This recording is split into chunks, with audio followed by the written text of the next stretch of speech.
Put yourselves in the shoes of someone who has spent time working as an elementary grade teacher and a librarian and a reading instructor. What would be the natural career move for you? Well, that's easy. You become a children's author whose work is meant to educate children and families about a variety of topics. I'm your host, Garrett K. Jones, and this month on Author Awareness, I'm interviewing children's author Clair Annette Noland about her work and her book, Evie's Field Day.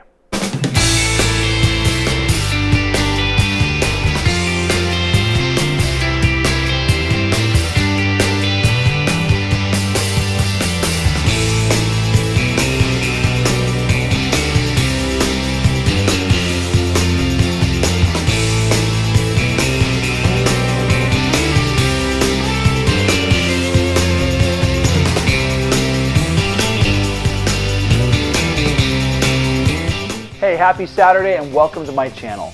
If you're new, glad to have you, and if you're a returning viewer, glad to have you back. You can become a channel supporter through Patreon and the merch store. Both are linked down in the video description. I'll talk about both of those options towards the end of the video.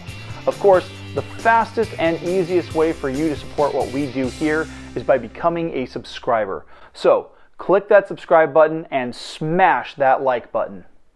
A lot of cool things are happening with my projects and side hustles. For one, last week's top 10 video featuring Stephen J. Galgan was a huge success. It garnered the most traffic on this channel probably ever. Second, my new podcast, Filmmaniacs, went live on Monday. The first episode is called Return to Hogwarts. It features my breakdown of the Harry Potter 20th anniversary reunion.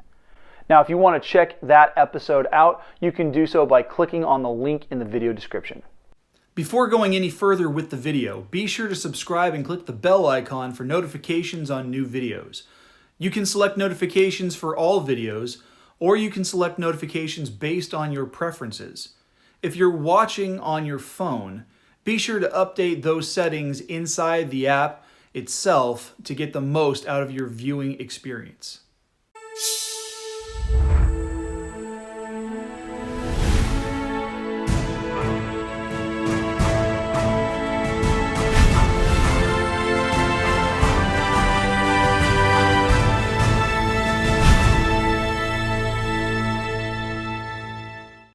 So I have known this month's featured author for nearly my whole life. Claire has always been an encouragement to me regarding what I create, and I've been super impressed by her love of education and encouraging kids to be readers. This is also a first for me to have a children's author on the channel. So I hope that you'll walk away from this feeling as uplifted as I have from Claire's interview. Hi, Claire, thank you for joining me on the show. How are you doing? I am doing great, and Happy New Year. Happy New Year to you as well. So tell me about your work and what you're currently working on and what you're writing. Okay, I am a children's book author, mostly picture books, but I did start with easy readers and magazine articles. So, it'd be interesting to get into that. Originally, I was a teacher, a children's librarian, and a reading specialist. So my career has been involved with books, and being around books and being around children, you just start getting into that mode. And I just had lots of ideas and started writing them down. And finally, eventually, after a long road, was published. And so I'll show you here. Well, actually, the first thing I published was in Highlights magazine. So those Rebus stories you probably read as a child and little stories, I write those.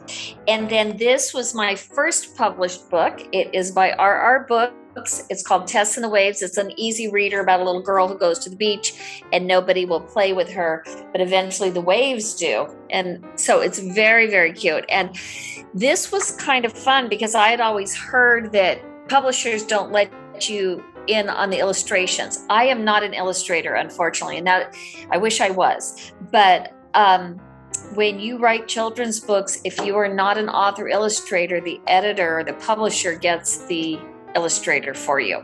So usually the author doesn't have much say in it until this that depends on the publishing company, but they were, this publishing company was nice enough to ask what I was looking for. My family is multiracial, and when my kids were young, we had a really hard time finding books that showed multiracial families. And I asked them that. This does not look like my family, but it was really nice that they did a multi-ethnic, multiracial family. I live in Central California, and we have a regional hospital here called Valley Children's Hospital. And it goes from Modesto, Stanislaus County, all the way down through Bakersfield, from the coast across to the Sierras. So it's a wide geographical area. And they decided to put out a series of books featuring their mascot, George, which is a giraffe. So I think we just finished our 7th book on George. And then I've been doing a series called Out and About with George. This is Kings and Tulare County. We have Kern County, Stanislaus County. And so it's just all the different places. Like this is the Lemoore. George wears sunglasses. Where will he go? And he's going to the air show at the Lemoore Naval Air Base, which is really fun for kids to actually see local spots. We have a farm show. So just this one's very tied to our geography, as are all of them. I kept writing and submitting. I belong to a number of children's organizations, such as the Society of Children's Book Writers and Illustrators, and we have regional groups that get together. They have conferences. I've joined other groups like 12 by 12 for writers. I've taken a lot of classes and coursework.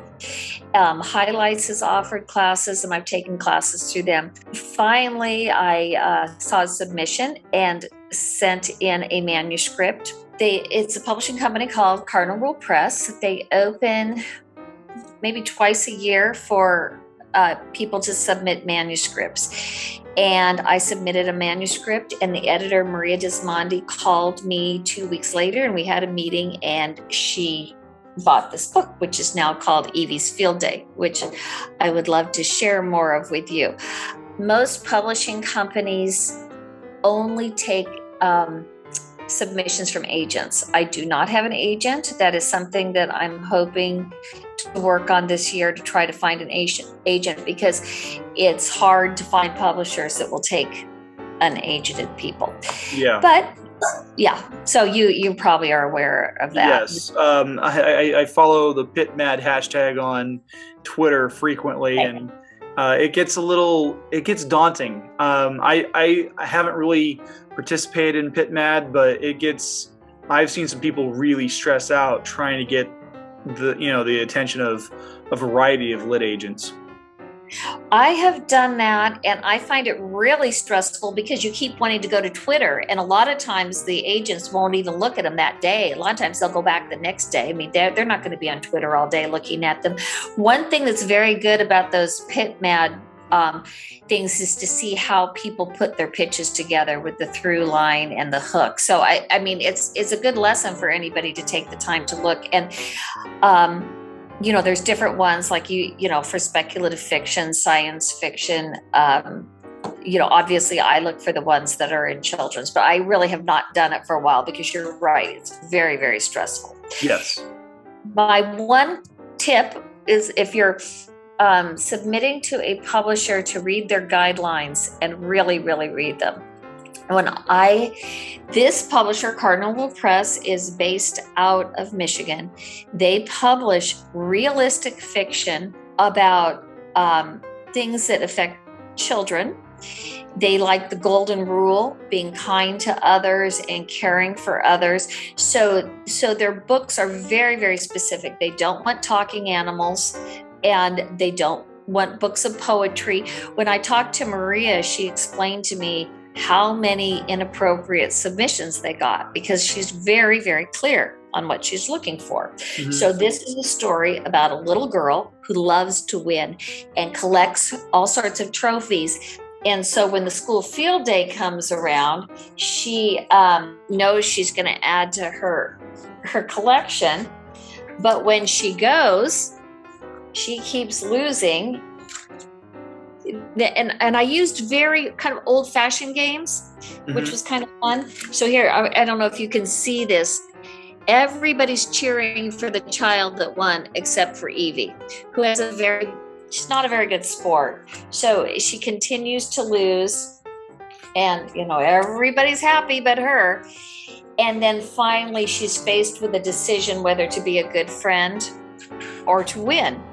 And so it's a choice that a lot of children need to face. And anyway, it's done very, very well. It's got in the back, I have all sorts of information on sportsmanship, and I have a game for kids to play. And then there's a lot more information on my website and also at the publishing company. So you touched on this a little bit with your experience being in education and working in the library, but was becoming a writer something that you've always wanted to do? Was this something that you've always dreamed of doing at one point in your life?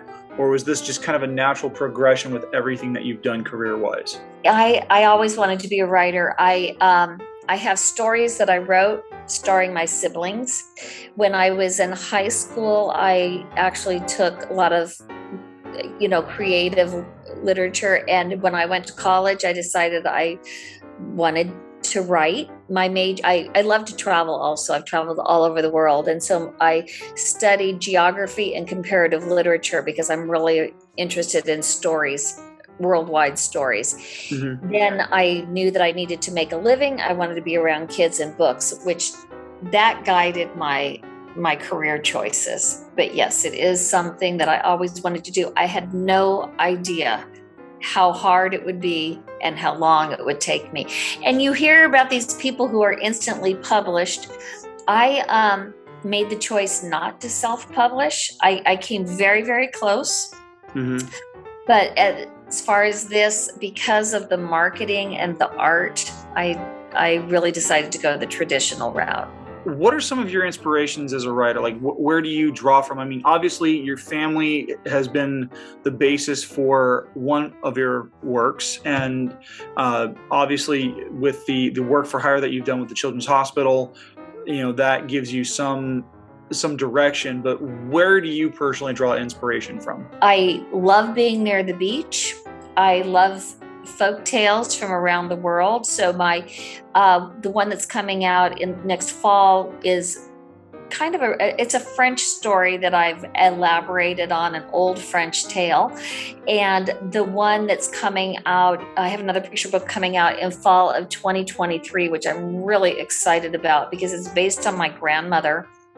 And I don't know if you're familiar with this, but during the Depression and into the 40s, the people who made the feed sacks and the flour sacks, they did them out of fabrics. And so people made clothes out of those. And so it's a story about a little girl who gets to make a dress and pick out her flour sack. And the publishing company is based out of Kentucky. And we're going to be doing very different things with this one because we're not just going for a children's audience. We're also going for the adult audience with quilters.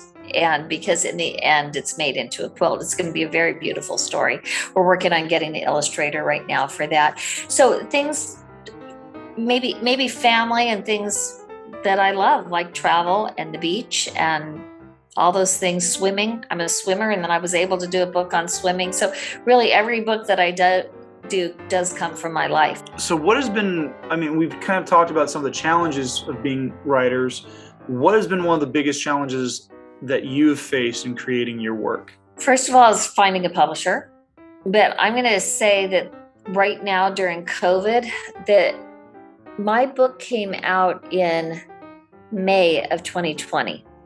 So we started promoting it with like the cover reveal and trying to do the blog tours. I had blog tours, all sorts of things. Well, in March, we said, certainly there's not going to be a problem with my book launch in May. I had all sorts of plans. Because it tied in with the end of the school day. So I was going to schools. We were doing all sorts of things. And all of a sudden we realized we had to pivot, and we had to pivot fast. So everything went on Zoom. In a way, I look back now, it was very scary because right then nobody knew how to do Zoom. We were all just getting on there. My computer was all sorts of problems. But at my launch, went into different classrooms. I don't know. I had hundreds of people watch my launch. Full classrooms, families, and everybody was still at home, don't forget. Nobody was in school. Everything was shut down.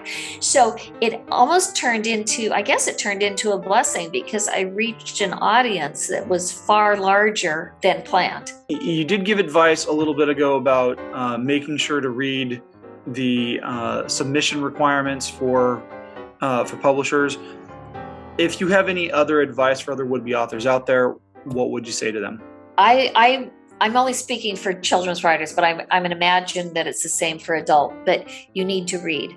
The first time when I wrote a children's book, it was like 2,000 words. Nobody's going to sit down. People are tired, and it's amazing. For picture books, it's very rare for a current picture book to be over 500 words. Evie's Field Day is 400 or 423. And so you need to read and see what's out there. You need to have a really thick skin. I am in a writing group that we critique each other's work, and we're not, oh, that's nice. We're like, that doesn't make sense. You've used that word way too many times. I mean, get yourself with some people that you trust their opinion, that they know what they're doing, that they are involved in the genre that you're involved in, and listen to what other people have to say. I used to take things really personally. I don't anymore. And, rejection still hurts, but I just know you have to pick yourself up and keep going if you want to get it out there. Claire, we're coming up to the end of the interview. How can people find you? How can people find your books? Well, Evie's Field Day is on Amazon. The other trade books will also be Amazon, Barnes & Noble. We have a local bookstore called Petunias, and you can get books through them via Bookstop. Mm-hmm. And then the George books are through Valley Children's Hospital or Petunias bookstore. I did want to show you.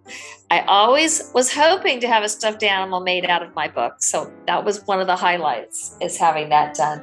My website is clairannette.noland.com, which I'll give you all the links for that. And if you email me via that, I can get a book to you too, and sign them, and all sorts of stickers and little bookmarks and things to go when people get them from me personally. I'm very active on Instagram and some on Twitter, and I do have a Facebook page, but it's not my go-to. I'm much more of an Instagram person. I like the visuals for it, especially with kids' books. There's a really good kids community on Instagram and Twitter also. Absolutely. Absolutely. Well, Claire, thank you for coming on the show. I really enjoyed having you on here. Well, thanks for having me. This has been a blast. A big thank you goes out to Clair Annette Noland for participating in this month's Author Awareness interview. Now, if you're interested in picking up copies of her work or following her on social media, all of those links can be found down in the video description.